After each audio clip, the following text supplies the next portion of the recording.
Here's another one, I'm afraid. Let's talk fuel prices for a second. We're all going to get hit by a massive fuel hike tomorrow. The Department of Mineral Resources and Energy has blamed this next massive increase on the weak rand and the higher international oil prices. We saw that earlier, oil touching 90. It hasn't gone through 90, not last time I checked, but we are getting very close. Okay, let me give you the bad news. If you have a cup of coffee or tea in your hand, you might want to put it down because you could spill it. Price of petrol is going to be increasing by R1.71 a litre. And then the diesel drivers, are you ready? R2.76 a litre. Maya Fisher French, please, can you just try and make us feel a little bit better about what we can try and do? Because we keep saying let's stretch our funds, let's dig deeper into our pockets, tightening our belts, but we can't keep stretching. We're running out of space, aren't we? Absolutely, and I know you and I are both suffering the same pain because I also have a diesel car, and I was actually working out that we're going to, if you have a 50-litre tank, one of the smaller cars, you're looking at 1,200 rand now to fill that, and if you're sitting with a 70-litre diesel tank like I am, that's 1,600 rand. That is a lot of money, and every time you drive, depending on your fuel efficiency, you're anywhere between R1.50 to R2.50 a kilometre is actually what it costs you. So popping down to the shops nowadays, it's not just about what are you buying at the shops, it's the cost of actually getting to the shops and back that we obviously need to rethink. But this is, I think for me, what's important to understand with the fuel price is that it is always going to be erratic. I had a look over the last year. We were sitting at around 25. We were sitting at a similar price, a little bit actually higher in 2022, came down to 21 Rand a litre in January, jumped up in May, dropped down again, back up. And it is exactly as they say, it is a function of the oil price and the weaker rand. If the rand strengthens, the oil price comes off, it drops. We all feel like we've got a bonus because we've got more money, but we almost need to create like a buffer fund, I think, for fuel, because these jumps we're going to see, and it's just a part of nature of fuel, the cost of fuel. It is, because before, obviously, everyone budgets for their fuel, especially those diesel drivers like you and I suffering along with a lot of others as well. But now you need to have this buffer in place. So what do we try and do to actually make this a bit easier for us? And I asked the question, and I'm sure you can talk about this. What we also mustn't do is start panicking and selling cars that are still under credit, because actually you think, well, if I get a smaller engine, maybe not a diesel, I'm actually going to save money. But if that car is financed, Maya, you might actually be making it worse for yourself. Absolutely. I think we've had that discussion before, especially if in your first 2 or 3 years of a credit agreement on a car, you owe more on it than it's worth. That's basically, you can't sell it and settle the debt. So you've got to run your numbers quite carefully. I think it's more important for somebody who's buying a vehicle for the first time. And I would say to somebody buying a vehicle now, assume the petrol price is going to stay like this or get higher. In other words, factor in fuel as a really, really big cost when you're making a decision, and look at fuel efficiency.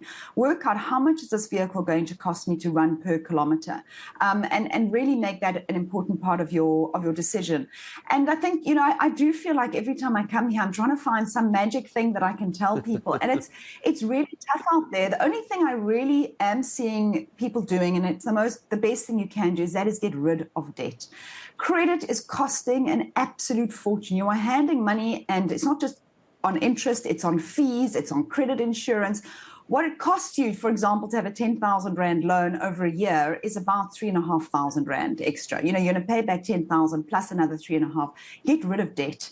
I think that's probably the best thing that people can do, is just stop thinking about credit and debt, and just start living with what you can on a month-to-month basis. So I think it's that's hurting. And of course, Gareth, the big thing that everyone's using to get through these tough times are fuel rewards. And most of the banks now offer really attractive reward programs for fuel. So we're seeing the banks telling us that is what people are using their rewards for, is really to fill up at the petrol stations. I do want to give you full credit on this one, Maya Fisher French, because I think the last time we spoke, you're right, earlier in the year we had that massive jump. All of us diesel drivers were crying in the corner, rocking backwards and forwards in the fetal position, and then actually went ahead and got a fuel rewards card. through the bank that I'm with at the moment, and it actually did make a bit of a difference. So it's actually good advice. If you haven't done it, I know it's a schlep. You've got to register and scan barcode. Just go ahead and do it. Maya's quite right. But just on the saving on credit here as well, because what people are going to start doing, and this is always dangerous, two things. Give me your thoughts. One is we're going to start extending on credit cards. We're going to take out other credit cards to pay off our first credit card. And then there's the always, it can be useful, but it can be dangerous, is the debt review, the debt rescue, because people start panicking when we talk about big jumps in cost of living, don't they? You know, Gareth, I run a program with City Press called Moneymaker. We run it every year. And what's amazing is that we take people who are, struggling with debt, and they all think that they can't solve it. They'd say, I've got no money, I can't solve this. And within 2 months, they are living within their means, they're paying off their debt, because actually sometimes it is about just making a mental shift, and going through your budget, seeing where can you cut, making the tough choices. Because actually, if you make tough choices for 6 months, you can get yourself out of a debt hole without having to go into debt review. It's a lot cheaper to do it that way than going into debt review. So sometimes it is about discipline. And we do see that. I mean, obviously, there are people in different situations, but generally speaking, we haven't seen a problem we haven't been able to solve, generally speaking, where it is about saying, I'm going to knuckle down for 6 months, I'm going to clear that debt. Because once you've cleared debt, you're putting back literally thousands back into your budget every month, because you're not having to do those debt repayments. So sometimes it's short-term pain for long-term gain. And just as I say goodbye now, someone getting into a bit of a panic at this point in time, because now they are perhaps one of those, Maya, and we do know there are people out there who are not just overextending themselves because they enjoy the takeaway coffees and they enjoy that sort of lifestyle. There are those families watching right now who don't have any leeway. They're about to lose the car, they're about to lose the house, perhaps they're running away from their creditors because there is no wiggle room at all. Never mind starting to pay off their debt, they just can't get through the month. What do you tell someone in that position? Because I think there's far too many people feeling like that. So I think, first of all, it is actually write down everything you're spending. Start there. Understand it. Because people, until you've done that, you haven't actually done it. Okay, so do it. Then go speak to the bank. The banks are all prepared at this stage. They don't want to have a lot of cars being repossessed and homes repossessed. So go speak to the bank, see if you can negotiate something with them. If that's not working for you, then you can consider debt review. But understand debt review. You're basically under debt review for 5 years. During that period, you can't access any other credit, that I don't think is a bad thing, but for some people, they don't like that. And you can only exit when you have settled all your debt. So it is an option, but I think it's only an option when you've tried the other two first.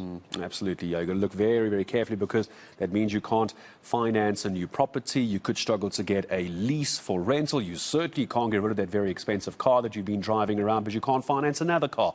Maybe, Maya, we need to have an actual dig down and drill down into this debt review and this debt rescue. Because I think a lot of people think it's a miracle plug, but actually, until it's paid off, you could be in a bit of a tricky situation. Maya Fisher-French, always good news. We're both, of course, as are many of us, feeling the pain for the diesel drivers as well. And what we're going to have, I'm sure, later in the week is a discussion around that knock-on effect of diesel. It's not because I drive a diesel car, I keep focusing on it, but that is the economy fuel. That's the industrial fuel. All those trucks, all the deliveries, your groceries, everything else is probably delivered by a truck and road transport that is more than likely using diesel.